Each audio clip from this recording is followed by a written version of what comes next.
সরকারি প্রাথমিক বিদ্যালয় শ্রেণী প্রাথমিক শিক্ষার্থী বন্ধুদের জন্য বিষয় বাংলা সাজেশনমূলক নমুনা প্রশ্ন তৈরি করা হলো।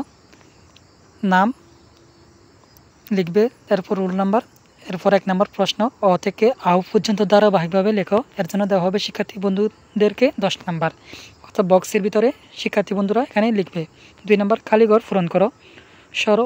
স্বর আ, হ্রস্ব ই, দীর্ঘ ই, হ্রস্ব উ, দীর্ঘ উ, রি, এ, ওই, উ, আও, অর্থাৎ বক্সের ভিতরে খালি জায়গাগুলো পূরণ করতে হবে বর্ণ স্বরবর্ণ দিয়ে। এর জন্য দেওয়া হবে 10 নম্বর। 3 নম্বর ট থেকে ভ পর্যন্ত ধারাবাহিকভাবে লেখো। বক্সের ভিতরে ধারাবাহিকভাবে লিখতে হবে ট থেকে ভ পর্যন্ত। 4 নম্বর খালিঘর পূরণ করো। গ এর পরে খালিঘর বসবে ঘ, উম এর পরে খালিঘরে বসবে ছ, ছ এর পর খালিঘরে বসবে বর্গীয় জ। এরপর 5 নম্বর সাজিয়ে লিখো। এখানে নিচে দেওয়া বর্ণগুলো এলোমেলো বর্ণগুলো সাজিয়ে লিখতে হবে শিক্ষার্থী বন্ধুদেরকে। এখানে আছে ত, ফ, ধ, প, থ, দন্ত ন, দ।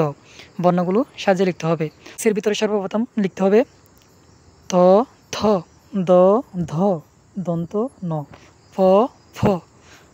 বর্ণগুলো এভাবে লিখতে হবে। 6 নাম্বার আকার থেকে হাউকার পর্যন্ত লেখো, অর্থাৎ কার চিহ্নগুলো বক্সের ভিতরে লিখতে হবে।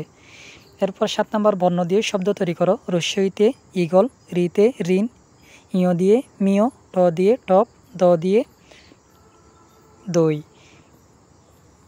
বলা, গান করা বা গল্প বলা, যে কোনো একটি শিক্ষার্থীকে বলতে হবে। 9 নম্বর নিজের পরিচয়, নাম, বাবার নাম, মায়ের নাম, বিদ্যালয়ের নাম বলতে হবে।